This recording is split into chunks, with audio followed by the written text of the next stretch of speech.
Suasana kampus terlihat tak begitu ramai seperti biasanya. Maklum, ujian akhir semester telah berlalu. Para mahasiswa yang datang ke kampus di saat-saat seperti ini hanyalah mereka yang berada di tahap akhir untuk bimbingan skripsi atau urusan administratif lainnya. Sepasang kekasih tampak menikmati hidangan di depan mereka.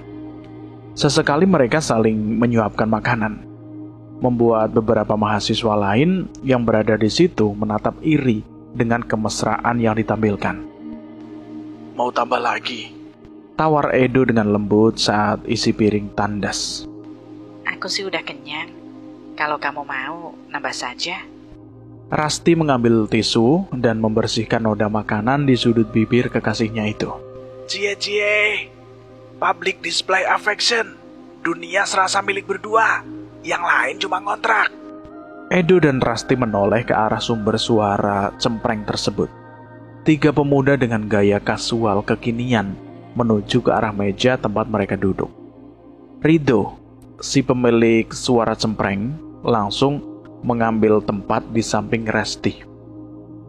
Ia menyambar gelas berisi minuman dingin di atas meja dan menghabiskannya dalam beberapa tegukan. Itu minumanku. Seenaknya aja ngambil punya orang. Sana, beliin gantinya. Protes Resti. Firman dan Robi hanya tertawa kecil melihat wajah Resti yang kusut. Berbanding terbalik dengan Rido yang kini nyengir, bahagia karena dahaganya terpuaskan. Kebiasaan kamu ya Rido, beli sendiri kek, ujar Firman. Kenapa malah pada ributin minuman sih? Lagi di kantin ini loh. Edo memperingatkan. Lah iya, daripada bahas minuman, lebih baik kita bahas yang lain.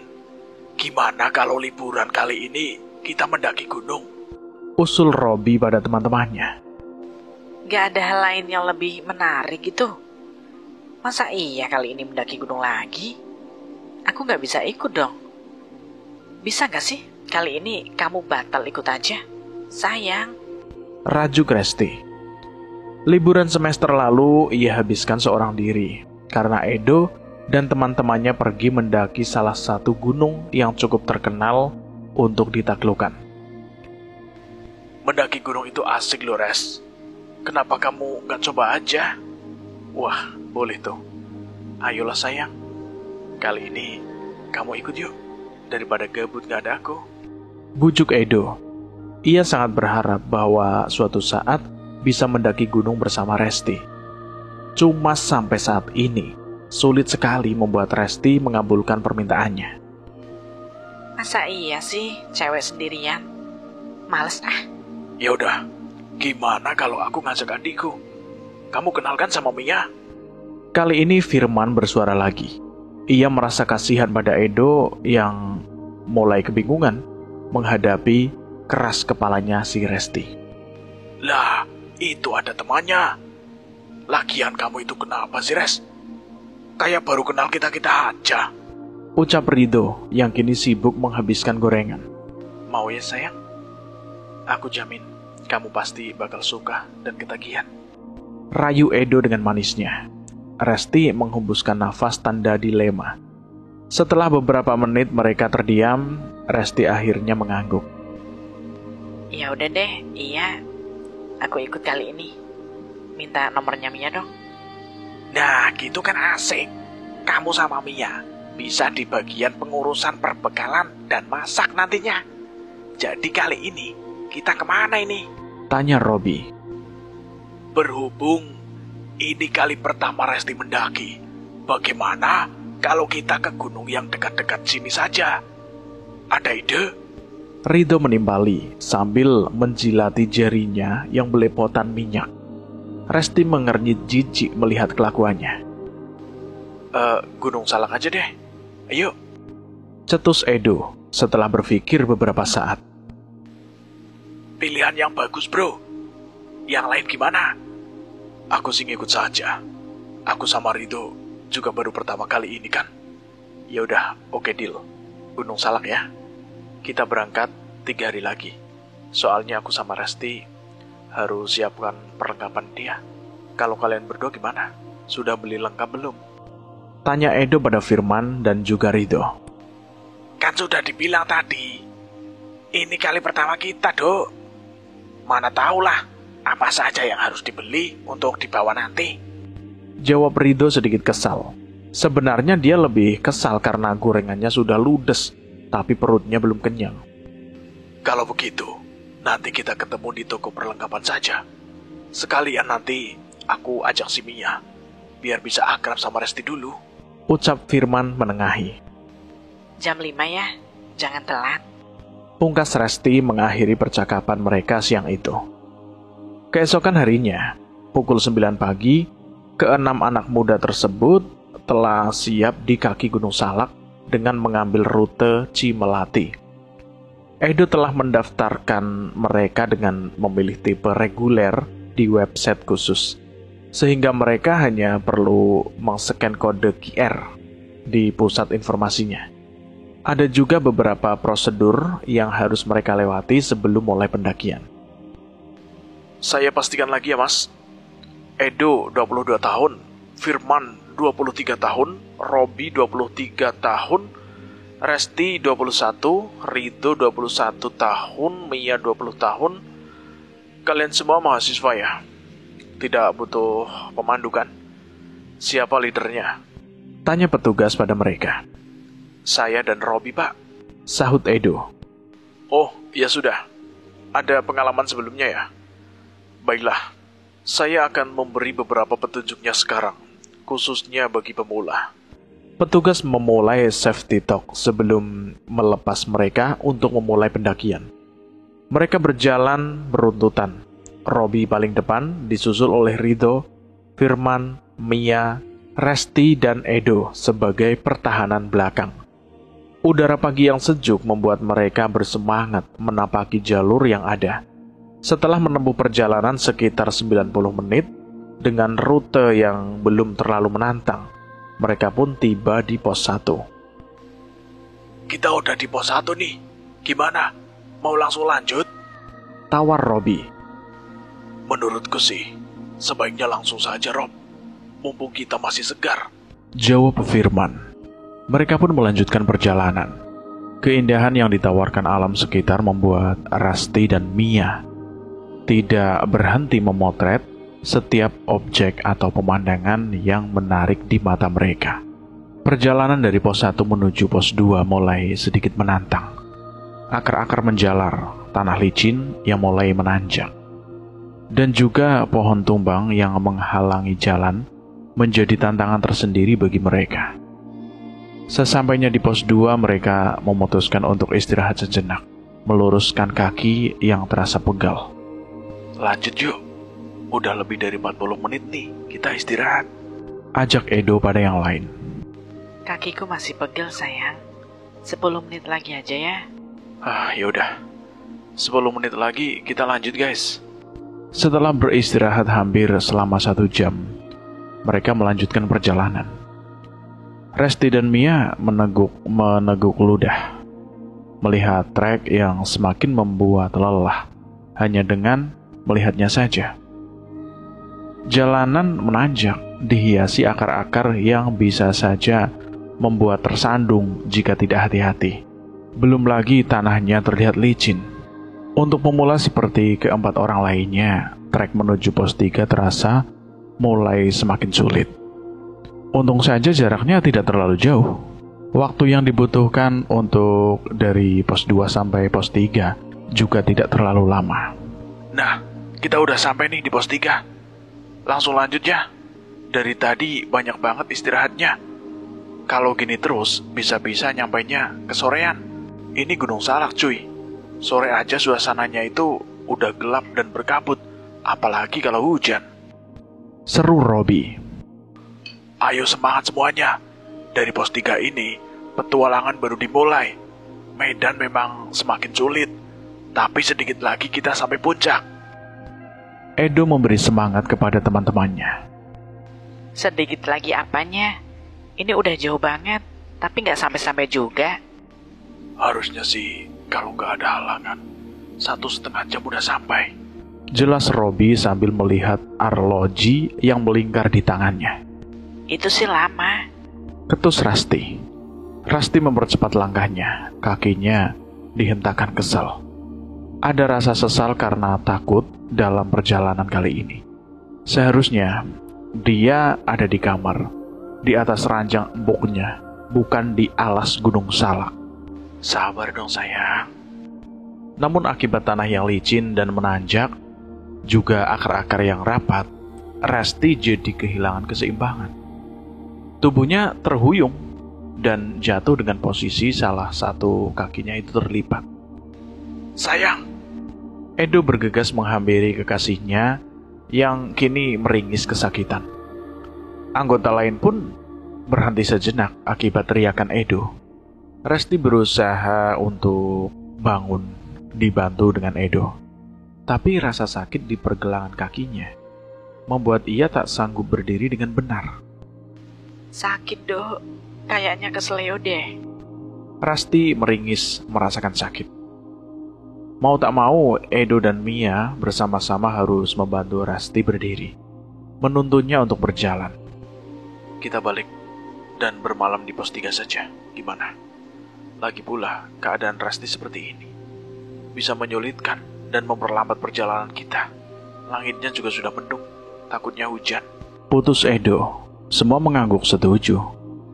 Bukan hanya itu saja, mereka sudah mulai merasa lapar, butuh asupan untuk mengembalikan energi yang hilang karena siangnya tidak sempat makan siang. Mereka kembali turun ke pos 3 yang masih belum jauh mereka tinggalkan.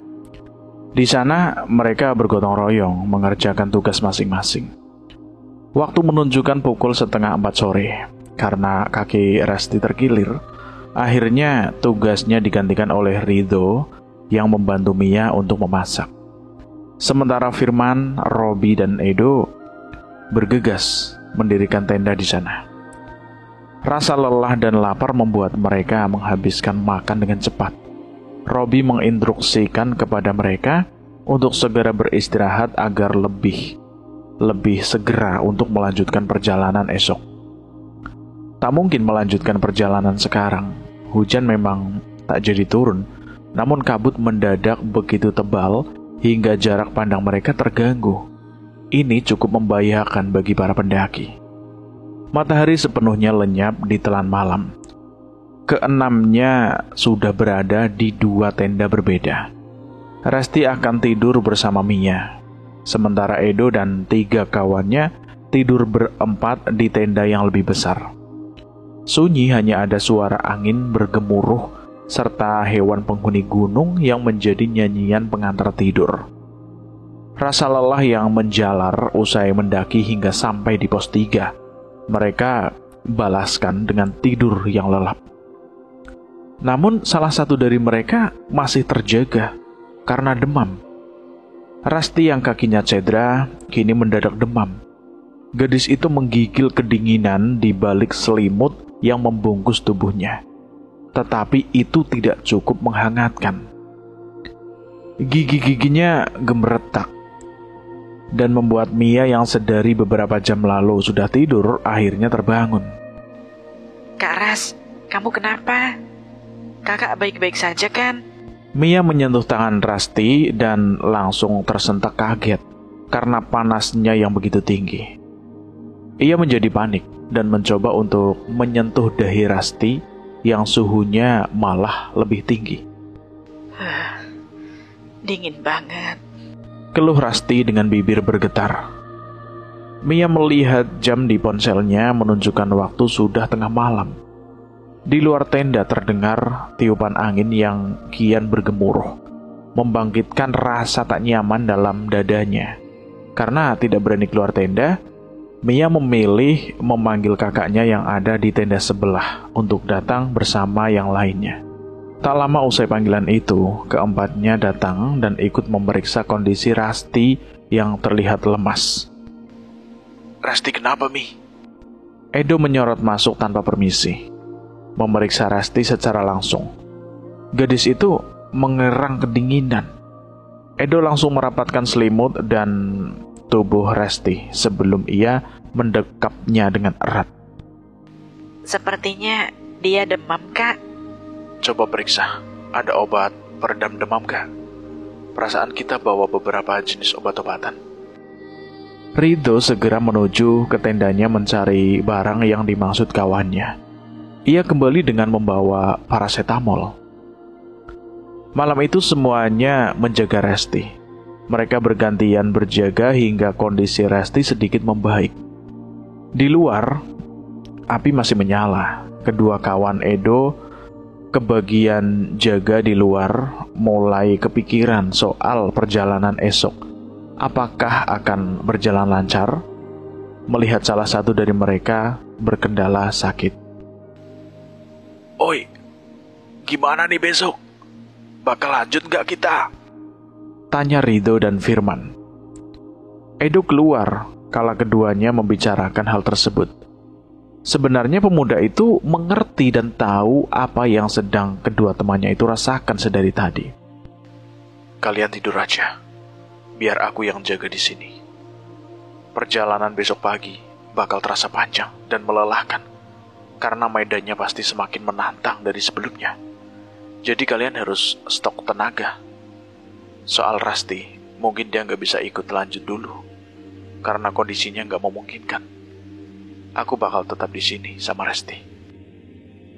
Pancaran mata Edo terlihat lelah dan sedih. Namun mau bagaimana lagi? Memaksakan Resti pergi melanjutkan perjalanan sangatlah tidak mungkin. Meninggalkannya sendiri pun juga tidak mungkin. Keputusan akhir ketiga kawan Edo setuju meski dengan berat hati harus meninggalkan keduanya di sana. Mereka segera melanjutkan tidurnya. Sementara Edo berjaga semalaman. Kalau-kalau demam Resti menjadi, dia akan sigap menangani. Untungnya hingga menjelang subuh, apa yang ditakutkan Edo sama sekali tidak terjadi. Resti tidur cukup nyenyak, meski saat ia periksa demamnya belum benar-benar sembuh. Keesokan paginya, Selamat pagi. sapa Edo dengan suara yang masih sengau. Semua mata tertuju padanya, tetapi Edo malah mencari satu sosok yang ia khawatirkan. Rasti sedang duduk dibalut selimut di tenda yang terbuka. Nyenyak tidurmu, Dok. Tidur kayak kebo, jam 9 baru bangun. Ledek Ridho yang tengah bersiap dengan ranselnya. Dan ternyata tiga lainnya pun sama-sama kompak. Lumayan. Kalian yang nambahin selimut ke aku. Iyalah, siapa lagi? Demit. Ridho berkelakar dan mengiringinya dengan tawa. Spontan Edo bangkit dan menepuk bahu Robi. Bes, kalau ngomong jangan sembarangan. Robi masih terkekeh. Dia baru berhenti setelah Firman menyikutnya. Iya, sorry. Lagian kamu sampai meringkuk gitu di dekat pintu tenda yang kebuka. Subuh-subuh tadi, ku bagi selimut tambahan. Ridho menjelaskan. Walau Edo kesal, dia tetap berusaha untuk tenang. Kelihatannya kalian udah bersiap berangkat nih. Iya, kita udah ngobrol sama Resti. Yang semalam kamu omongin itu loh, Dok. Resti udah setuju. Jadi, kalian di sini aja. Nunggu kami kembali ya. Firman nimbrung. Dia terlihat lebih prima kali ini daripada kemarin sore yang melelahkan. Edo setuju dan mendekati Resti, lalu menanyakan kondisinya sembari menyentuh dahi yang semalam begitu panas. Kebucinan Edo benar-benar menjadi pemandangan yang menggelikan bagi para jomblo yang sedang memelototi gerak-gerik mereka. Sorry, kita bongkar tendanya satu ya. Kalian di sini hati-hati selagi kami pergi. Jangan berbuat macam-macam. Ingat. Firman si paling religius mengingatkan. Iya man ya. Jawab Edo sesingkat-singkatnya. Jangan lupa dimakan sarapannya. Itu udah kami jatahin buat yang baru bangun tidur. Firman, Ridho, Mia, dan Robi pun berpamitan pada Edo untuk menuju ke pos 4. Tepat jam 9.30. Mereka pergi dengan perasaan berat. Sudah lama mereka berjalan, tetapi tak kunjung sampai di pos tujuan. Padahal menurut Robby seharusnya mereka bisa sampai ke pos 4 dalam waktu 90 sampai 110 menit saja. Rasa bingung, lelah, emosi bertumpuk menjadi satu. Stop deh, Rob. Kayaknya kita cuma muter-muter aja dari tadi. Firman yang sudah sangat lelah, sudah tidak bisa berpikir jernih lagi. Mana mungkin kita jalan sesuai trek kok. Jangan raguin aku deh, sanggah Robby. Lah, buktinya kita nggak sampai-sampai, Rob. Yang bener dong, kalau ngasih arahan. Jangan malah bawa muter-muter gak jelas. Yang ada ntar malah nyasar, sambung Firman lagi. Jika bukan karena Mia yang segera menarik lengan Firman, mungkin emosi Firman akan meluap kemana-mana. Dan untungnya Robby menghadapinya dengan kepala dingin. Tidak hanya Firman saja yang kesal rupanya, tetapi Robby dan yang lainnya juga. Sementara untuk meredakan dahaga serta memulihkan sedikit tenaga, mereka beristirahat sejenak. Setelah merasa cukup tenang, barulah semuanya melanjutkan kembali perjalanan. Namun bukannya sampai ke pos 4, justru mereka tetap kembali ke tempat semula, di titik pohon besar yang tumbang. Dari siang hingga sore menjelang senja, mereka tetap tidak bisa keluar dari situasi terjebak itu. Suasana sekitar mulai gelap, kabut tebal lagi-lagi mulai turun, menutup jarak pandang. Bayang-bayang pohon besar yang berbaris seolah menatap mereka yang kebingungan dengan mengejek. Akar-akar yang keparat, jalan menanjak, berbatu dan licin, membuat Mia berkali-kali jatuh tersungkur. Belum lagi pohon tumbang yang seolah memblokade jalan mereka. Mia lelah, takut, lapar, akhirnya menangis tak tahan melanjutkan perjalanan. Aku rasa benar kata Kak Firman. Kita semua tersesat. Gimana kalau kita gak bisa pulang? Aku takut. Woi, jangan ngomong sembarangan dong. Ridho yang sedari tadi diam, buka suara dengan nada yang setengah meninggi. Firman selaku kakak Mia tersulut emosi dan sekilas saja tangannya menyambar kerah jaket Ridho. Rasa emosi yang sudah dibendung itu membuat pikiran Firman tak terkendali. Mia terkejut dan menghentikan tangisnya. Mendadak suasana menjadi menegangkan. Kalian kenapa sih? Sabar, tenang. Untungnya Robby segera melerai. Di saat begini, kita harus berpikir jernih. Jangan takut. Jangan sampai perasaan emosi bikin kita nggak nemuin jalan keluar. Dengar, daripada kita cemas nggak karuan, lebih baik kita istirahat di sini saja dulu. Udah hampir jam 3 sore ini. Selanjutnya kita merenung. Sekiranya tadi kita ada salah kata atau sikap, sebaiknya segera pikirkan, lalu berdoa. Benar Kak, sebaiknya kita lakukan apa yang Kak Robby bilang. Aku juga mau istirahat, karena kakiku benar-benar udah gak kuat dibawa untuk jalan. Mia menghapus air mata yang bercampur dengan keringatnya. Dia berjalan lebih dulu, mendahului Firman, lalu meletakkan tas besarnya di bawah pohon. Dek, kamu haid? Tanya Firman saat melihat celana abu muda Mia mulai berubah warna, jadi kemerahan di bagian belakang. What? Yang bener aja. Cewek haid kan gak boleh nanjak. Sambar Ridho, masih dengan wajah kesal. Ya, ternyata iya Kak. Maaf Kak, aku gak terasa juga. Mia menjawab dengan raut khawatir bercampur takut. Sumpah deh, lain kali kalau mau nanjak gunung, jangan ngajak cewek, nyusahin. Pantes saja disesatin, ada yang langgar pantangan. Ketus Ridho. Dia kesal sebab pengalaman mendaki pertamanya, yang harusnya berkesan, malah jadi seperti ini. Setelah jam beristirahat sambil berzikir dan berdoa, mereka melanjutkan perjalanan. Jatuh bangun mereka berjalan, berusaha menaklukkan medan yang terasa semakin sulit saja. Sepanjang jalan, Ridho terus mengoceh kesal. Dia menyalahkan Mia yang mungkin jadi sebab mereka disesatkan. Bro, kita sampai pos 4. Seru Robi girang. Namun baru saja tersenyum lega, tiba-tiba rintik gerimis mulai berjatuhan. Mereka bergegas mendirikan tenda. Tak mungkin mendaki dalam keadaan hujan, terlebih sebagian besar dari mereka pendaki pemula. Tepat setelah semuanya masuk ke dalam tenda, hujan deras pun turun.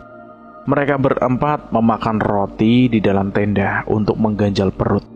Suasananya yang dingin, suara hujan yang lebat, juga rasa lelah yang terasa membuat keempatnya diserang kantuk, terlelap dengan cepat.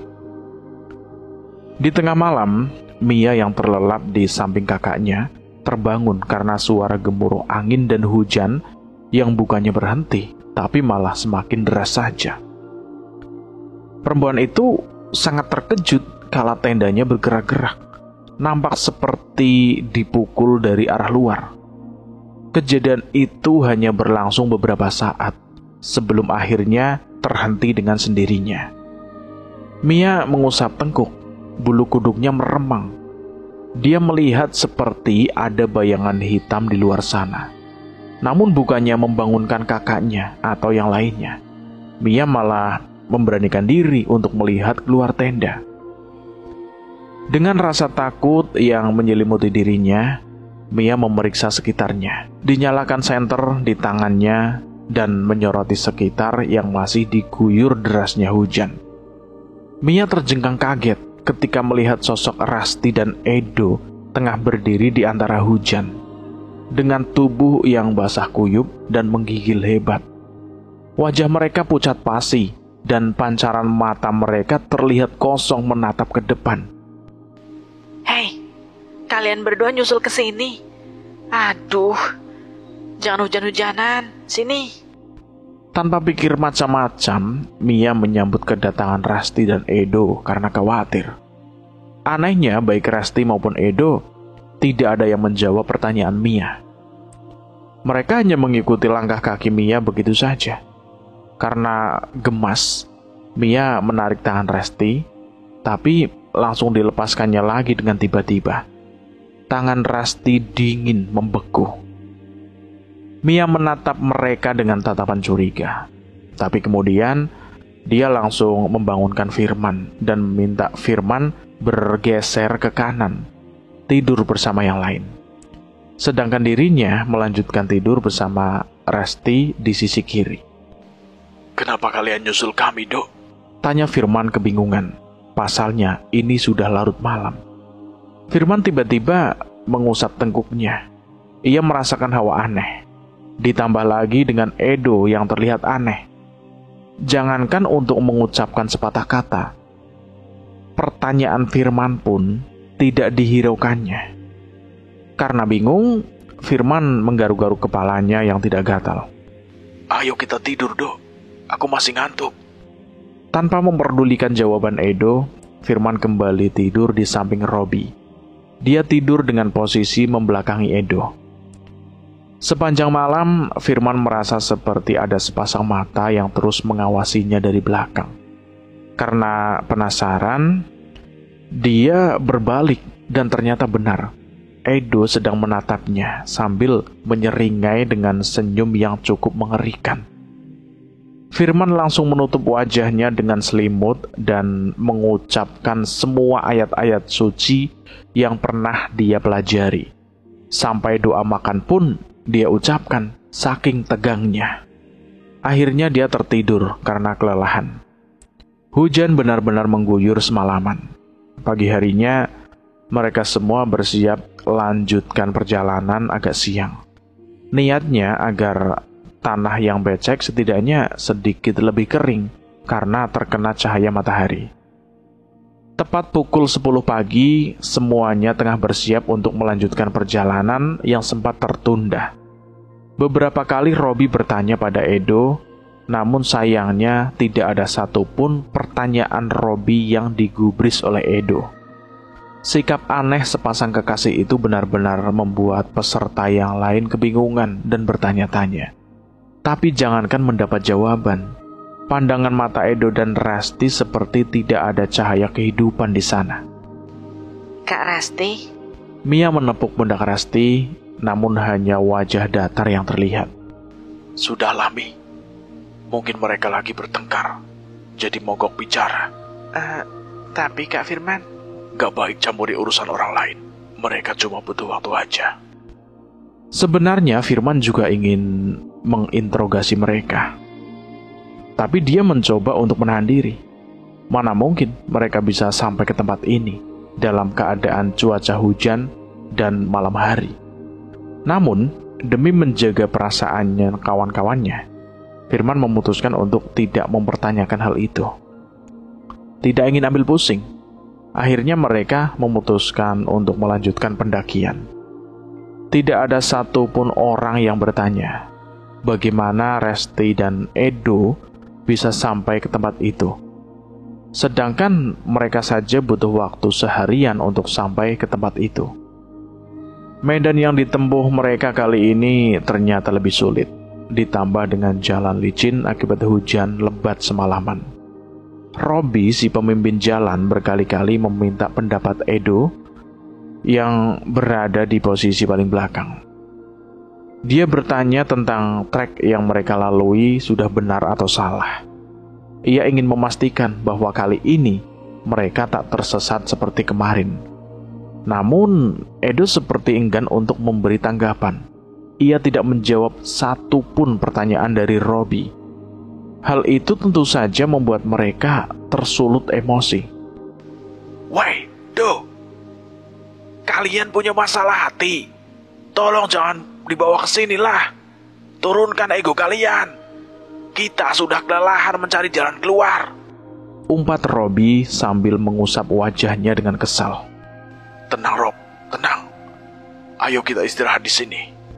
Akhirnya mereka memutuskan untuk beristirahat. Sesekali mereka melihat ke sekeliling untuk mencari petunjuk berikutnya. Suara burung gagak seakan menertawakan mereka yang sedang lelah mencari arah. Sialnya, di saat terik matahari masih bersinar, mereka semua seakan mendengar bisikan aneh. Sudah mati. Bisikan itu terdengar lirih, namun cukup jelas di telinga. Suaranya serak, namun membuat bulu kuduk berdiri serentak. Meski semua mendengar, tak ada satupun dari mereka yang berani membuka mulut. Semua diam terpaku. Hanya isyarat mata yang menunjukkan jika saat ini mereka dalam keadaan tidak baik-baik saja. Kak, aku... Shh, diam saja, Dek. Diam. Firman segera menyela ucapan Mia. Ia sangat tahu apa yang akan dikatakan adiknya itu. Setelah cukup lama mencari-cari jalan yang benar, mereka sampai di pos 5. Selagi kondisi masih prima, mereka memutuskan untuk lanjut menuju pos 6 setelah istirahat singkat. Saat sedang istirahat, tiba-tiba tanah di sekitar mereka bergetar dari pelan hingga getarnya semakin kuat. Hah, ada apa ini? Teriak Mia panik. Dia mencoba untuk memegang Resti, tapi kembali kaget karena tubuh Resti yang terasa dingin. Cuaca yang panas ternyata tidak memberikan kehangatan yang cukup untuk Resti. Gempa! Gempa! Teriak beberapa orang dari mereka. Gempa yang sangat dahsyat mengguncang bumi dan tempat mereka berpijak. Mereka semua panik karena posisinya mereka sedang ada di atas puncak, sehingga guncangannya sangat terasa. Kurang dari 1 menit gempa itu berhenti. Ridho menyarankan agar mereka tidak melanjutkan pendakian, sebab resikonya tinggi. Dia sangat khawatir ada gempa susulan yang mengakibatkan tanah longsor. Mereka semua setuju dengan usul dari Ridho. Akhirnya saat itu juga, mereka semua memutuskan untuk kembali turun dengan langkah tergesa. Baru saja sampai di pos 4, tiba-tiba hujan lebat mengguyur bumi. Dengan terburu-buru mereka semua kembali mendirikan tenda. Rencananya setelah hujan reda, mereka akan kembali melanjutkan pendakian. Hari sudah menunjukkan waktu maghrib. Namun, Hujan belum juga berhenti. Tidak ada yang bisa mereka lakukan selain menunggu esok hari untuk melanjutkan perjalanan. Di tengah suara guyuran hujan, tiba-tiba dari kejauhan terdengar suara gamelan. Awalnya suara itu pelan, makin lama semakin jelas terdengar, dan mereka pun semakin dibuat kebingungan. Siapa yang bermain gamelan di atas gunung begini? Celetuk Robi yang langsung dicubit oleh Firman. Irama khas musik Jawa, juga tembang yang sangat terdengar jelas di indera pendengaran mereka semua. Mia yang penakut segera memeluk Resti. Dia sudah tidak peduli lagi dengan tubuh Resti yang terasa sangat dingin. Badan Kak Resti kok dingin banget ya? Udah kayak mayat hidup. Bisikan aneh itu terdengar jelas di telinga Mia. Mia menjerit histeris, menjauhkan diri dari Resti. Dek, kamu kenapa? Tanya Firman dengan panik. Gak usah takut, di sini gak ada apa-apa. Suaranya jauh kok. Udah, sekarang mending istirahat, ya. Ujar Robi. Mia menolak. Ia bersikeras tidak mau tidur di samping Rasti. Hujan sudah reda. Akhirnya Firman memutuskan mendirikan tenda sendiri dan menemani Mia tidur di tendanya. Sedangkan Resti tidur di tenda lain bersama Edo, Robi, dan Rido. Tepat pukul 12 malam, alunan suara gamelan itu kembali terdengar. Namun, kali ini hanya Robi, Rido, Firman, dan Mia yang mendengar. Sedangkan Resti dan Edo, mereka nampaknya tertidur pulas. Mereka semua berkumpul di depan tenda. Suara itu semakin lama semakin jelas. Angin berhembus membawa bau amis yang sangat tajam masuk ke dalam indera penciuman mereka. Dengan segala keberanian, mereka semua memutuskan untuk mencari sumber suara dan aroma anyir menyeruak menusuk indera penciuman mereka. Ditambah lagi dengan bau busuk yang membuat mereka hampir mual dan hampir muntah. Namun tiba-tiba Mia berteriak histeris. Tangannya menunjuk ke arah pohon besar. Rido segera menyoroti pohon besar itu. Seketika mereka semua ikut menjerit. Terlihat sosok lelaki berkaos biru. Namun anehnya, kaos yang ia kenakan penuh dengan darah segar. Sosok itu terlihat sangat menakutkan.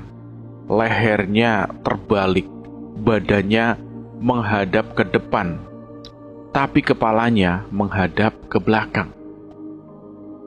Dia terus berjalan mendekati mereka dengan langkah terseok-seok. Tangannya yang bengkok itu menjulur. Dia berlaku seakan ingin menunjukkan pada mereka bahwa tangan dan kakinya patah.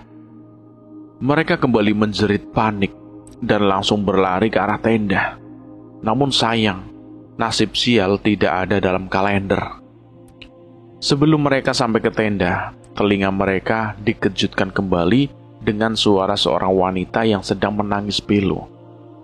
Dari balik tenda yang sedang menangis pilu, dari balik tenda yang Edo dan Resti tempati itu, suaranya seperti merintih kesakitan dan memohon pertolongan.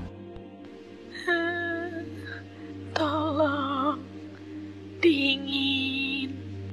Mereka kembali kalang kabut dan lari terbirit-birit ke tenda yang satunya. Tak ayal, beberapa dari mereka jatuh karena saling tarik dan dorong ingin masuk duluan ke dalam tenda kecil milik Firman. Karena kejadian aneh itu, mereka semua sepakat untuk tidur dalam satu tenda. Tidak peduli mereka harus berdesakan, yang penting mereka bisa beristirahat. Malam terasa panjang, mereka semua tidak ada yang beristirahat dengan tenang. Seakan teror itu terus menghantui mereka. Menjelang subuh, akhirnya Rido memberi usul. Guys, kita jadi turun kan? Memang sih, gak ada gempa susulan seperti yang sempat kita khawatirkan. Tapi teror semalam itu udah gak main-main. Seumur hidup, baru kali ini aku lihat yang begituan. Serem amat. Ujar Rido sambil bergidik. Mereka semua setuju dengan usulan si Ridho itu. Tanpa memikirkan pendakian yang tidak tuntas, yang pasti mereka ingin segera pulang. Mereka berempat hanya fokus membereskan tenda mereka saja. Setelah semuanya rapi, mereka memutuskan untuk turun pagi itu juga. Robi berjalan paling depan, di posisi 2 ada Firman diikuti Mia, Ridho, serta Resti dan Edo di bagian belakang. Pagi itu mereka sampai di pos 3. Namun saat tiba di pos 3, mereka semua terkejut karena melihat tenda yang didirikan oleh Edo sebelumnya dibiarkan begitu saja. Robi menoleh ke belakang, ingin menanyakan kenapa tenda itu dibiarkan begitu saja. Ternyata Edo dan Resti sudah tidak ada. Mereka berempat memutuskan untuk melihat ke dalam tenda. Barangkali ada beberapa barang milik Resti dan Edo yang tertinggal di sana. Namun, betapa terkejutnya mereka saat mendapati Resti terbujur kaku di dalam tenda dengan kondisi bagian tubuh bawahnya tanpa busana. Kak Ras, Mia tak langsung melanjutkan kata-katanya.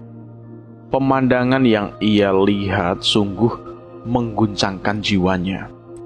Dengan tangan gemetar, Mia menutupi badan Resti dengan jaket yang ia kenakan.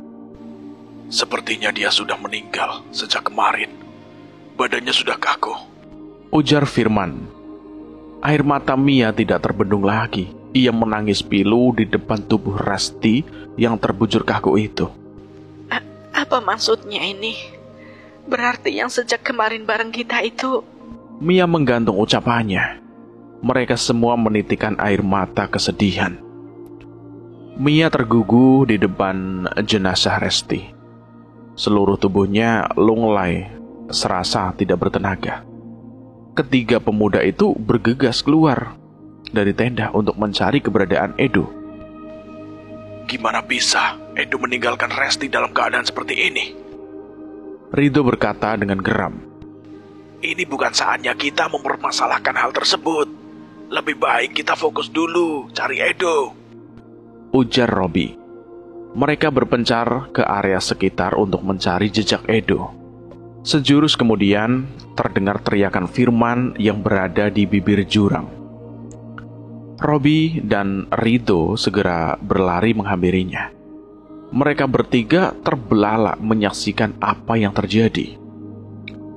Di dasar jurang berbatu, itu ada sesosok pria berkaos biru sedang tergeletak mengenaskan. Posisinya begitu aneh. Sepertinya tangan dan kakinya patah. Begitu juga dengan lehernya. Yang lebih mengerikan, beberapa ekor kera sedang menduduki jasad pria itu. Hewan-hewan itu nampak menjilati darah lelaki itu dengan antusias.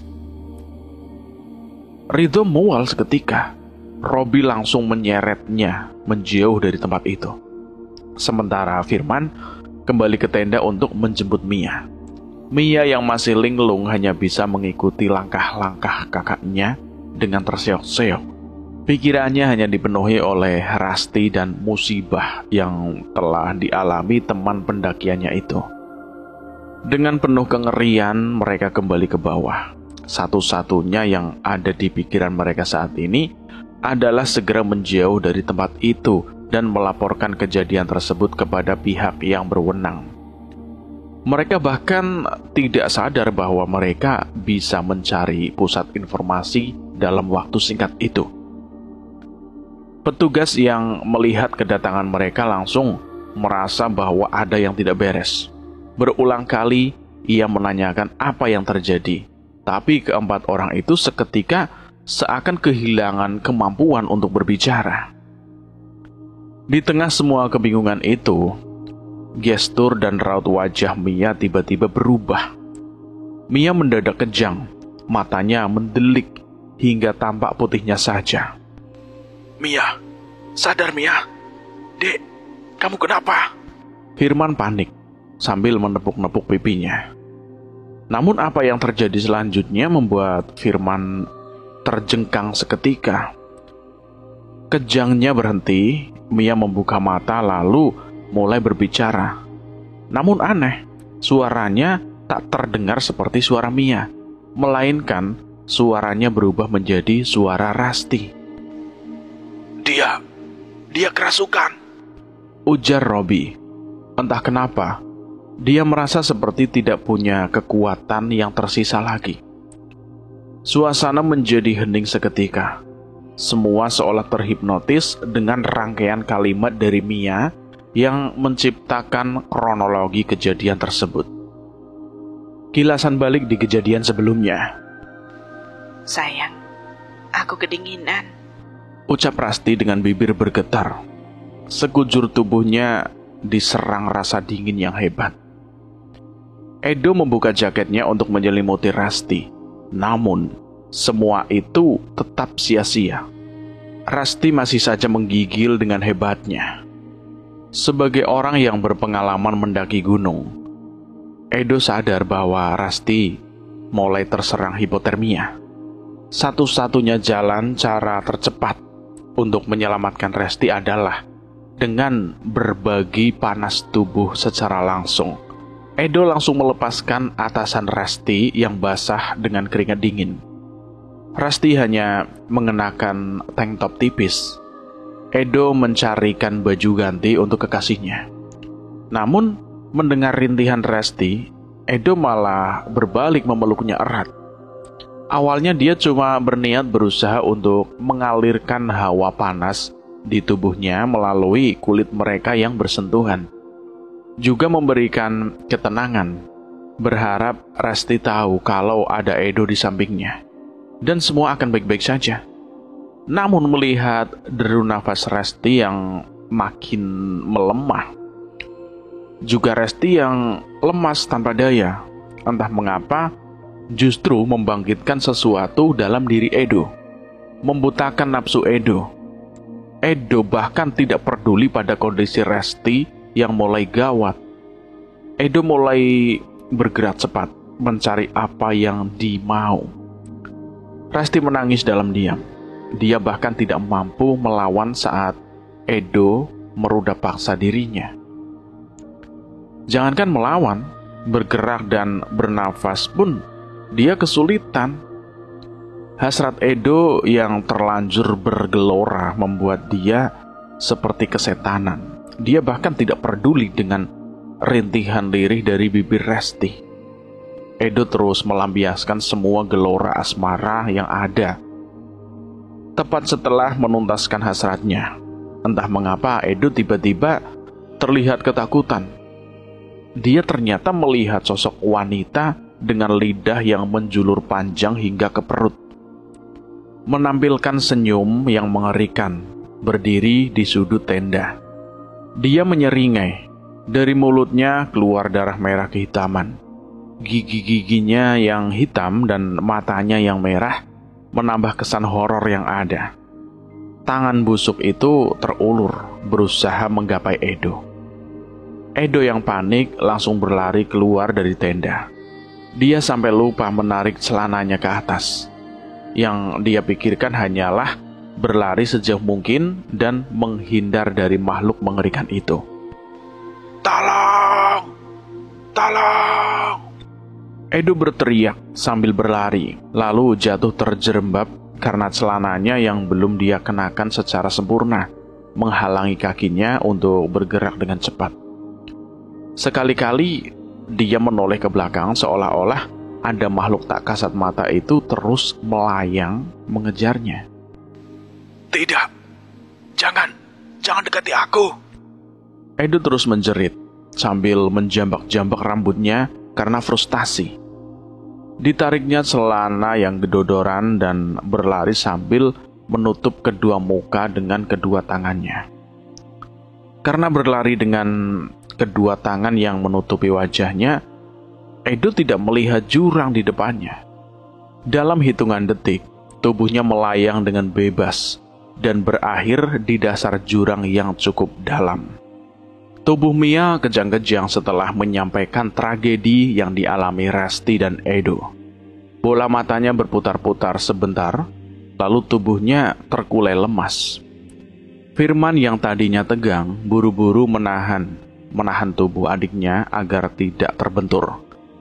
Petugas yang menangani mereka segera memanggil seorang kiai untuk mendoakan mereka semua. Tak lupa mereka diberi petuah dan wejangan agar bersikap dan bertindak lebih hati-hati di lain waktu, dimanapun itu. Terlebih jika itu di tempat seperti ini. Mereka juga diingatkan agar lain kali tidak pernah meninggalkan teman-teman mereka sendiri, sesulit apapun keadaannya.